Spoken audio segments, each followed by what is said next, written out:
चलिए बिस्मिल्लाहिर्रहमानिर्रहीम।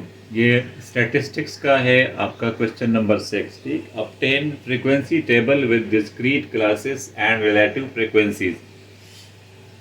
Discrete classes का आपने जो है इसमें से फ्रीक्वेंसी टेबल बनाना है और साथ में रिलेटिव फ्रीक्वेंसीज भी निकालने हैं। ठीक, अच्छा, ये जो डेटा है ये दिस इज कंटिन्यूस डेटा। तो ये बात याद रखें व्यूवर्स, ये बात याद रखें स्टूडेंट्स के कोई डेटा जो है वो डिस्क्रीट हो सकता है और उसके क्लासेस कंटिन्यूस हो सकते हैं। ठीक, data could be discrete and classes could be continuous and a data could be continuous and the classes could be discrete. ठीक, डेटा कंटिन्यूस होगा, जैसे ये डेटा है। ठीक, इसमें 2.5 है, इसमें 1 है, जिसमें पॉइंट यानी डेसिमल होता है। Data is continuous data, but class जो मैंने टेबल बनाना है वो मैंने इसका डिस्क्रीट टेबल बनाना है। ठीक, डिस्क्रीट टेबल ये है कि आप एक स्पेसिफिक क्लास के लोगों को आइडेंटिफाई करते हो, उसमें रेंज नहीं होता। ठीक, कि अब फ्रॉम दिस टू दिस, तो वो कहलाता है कंटिन्यूस टेबल। ठीक, अब आते हैं यहाँ पर कि ये किस चीज़ का टेबल है। ये टेबल जो है ये एक फ्रीक्वेंसी टेबल है और इसमें बच्चों ने स्टूडेंट्स क्लास के 25 स्टूडेंट्स ने मार्क्स ऑब्टेन किए। ठीक, आउट ऑफ 5 मार्क्स। एक टेस्ट है जिसमें से टोटल मार्क्स जो है वो 5 है और आउट ऑफ 5 किसी ने 4, किसी ने 5, किसी ने 0.5, किसी ने 0 मार्क्स जो है ऑब्टेन किया है। तो हमने इन 25 ऑब्जर्वेशंस का एक फ्रीक्वेंसी टेबल जो है वो बनाना है और रिलेटिव फ्रीक्वेंसी कि हर बच्चे ने कितने मार्क्स जो है वो ऑब्टेन किए हैं। ठीक, इन मेरे पास है, टोटल डेटा मेरे पास है 25 और ये मैंने पहले से यहाँ पे लिख दिए हैं। ठीक है, आप इसको तरीका ही कि आप इसको असेंडिंग ऑर्डर में लिख लें, लेकिन आप डिसेंडिंग में भी लिख सकते हैं, वो कोई ज़रूरी नहीं है। ठीक, बेस्ट ये है कि आप इसको असेंडिंग ऑर्डर में 0 पहले लिख लें और 5 बाद में लिख लें, इस तरह के असेंडिंग ऑर्डर में डेटा। तो क्लासेस हैं, आप किसी तरीके से भी इसको लिख सकते हो, but the method is to write it in the ascending order. अच्छा, अब आज हम शुरू करते हैं, इसकी डिस्ट्रीब्यूशन शुरू करते हैं, इसका टेली मार्क्स जो है वो शुरू करते हैं। ठीक, अब ये मेरे पास से पहला नंबर है 4, तो 4 का लाइन मैं यहाँ पे 4 के आगे ड्रा करूँगा।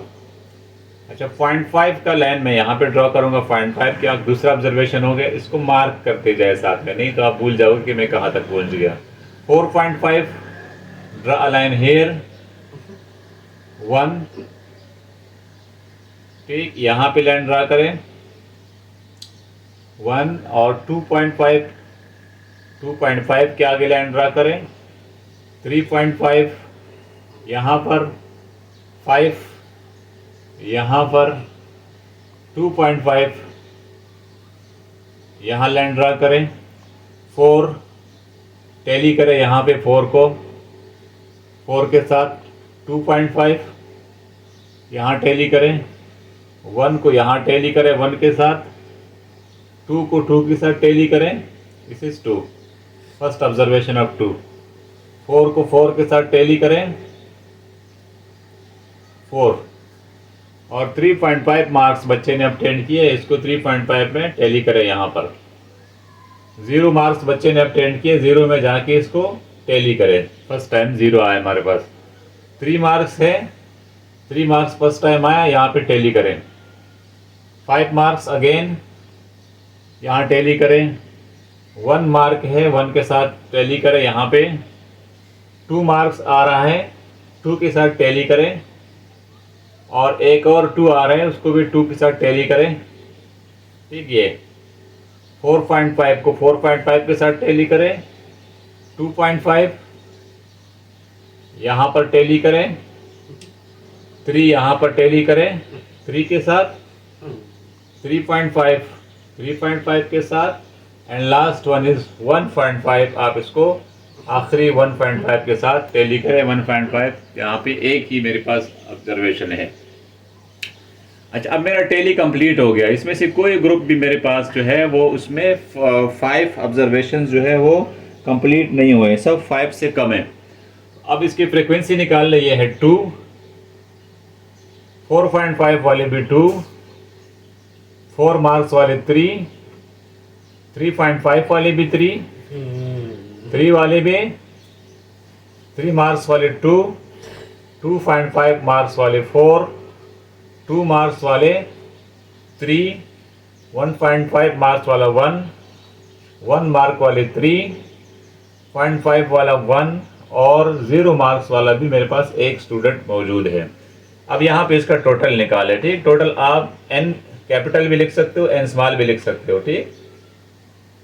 अच्छा, अब इसको टोटल करें कि ये 25 ऑब्जर्वेशन है कि नहीं है, जिससे आपको पता चलेगा कि आपने तमाम ऑब्जर्वेशन को टैली कर दिया, ठीक। आपने सही फ्रीक्वेंसी निकाली। तो ये सम अप करके 25 आना चाहिए। 2 2 4 4 3 7 7 3 10 10 2 12 12 4 16 16 और 3 19 20 20 और 3 23 24 25। तो टोटल 25 आपने इस कंटिन्यूस डेटा का फ्रीक्वेंसी आपने यहाँ पे एंटर कर दिया।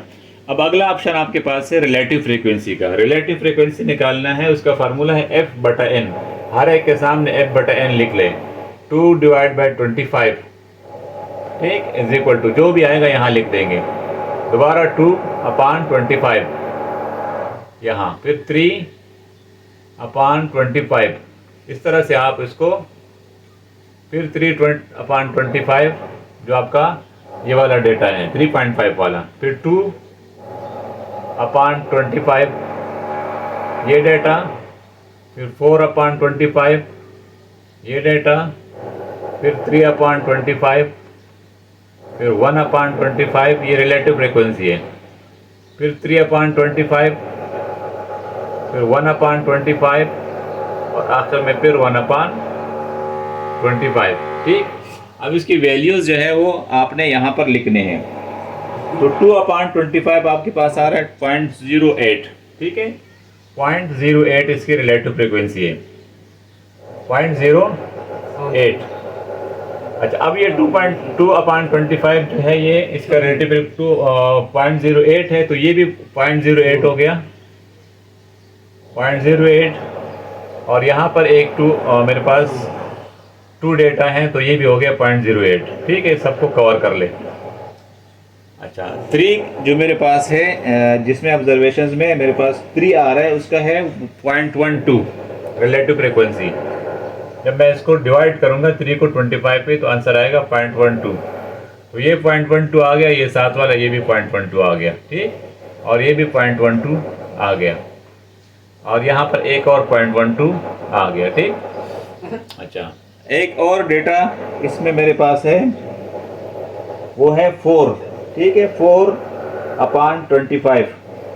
तो 4/25 का आपके पास आ रहा है 0.16।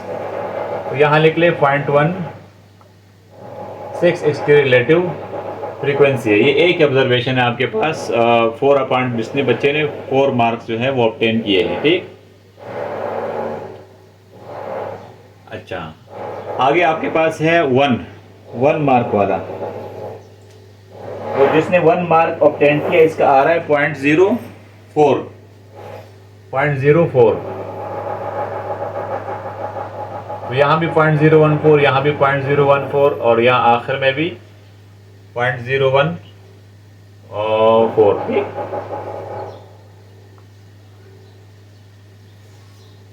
अच्छा, ये इसकी जो है वो रिलेटिव फ्रीक्वेंसी आई मेरे पास, ठीक है।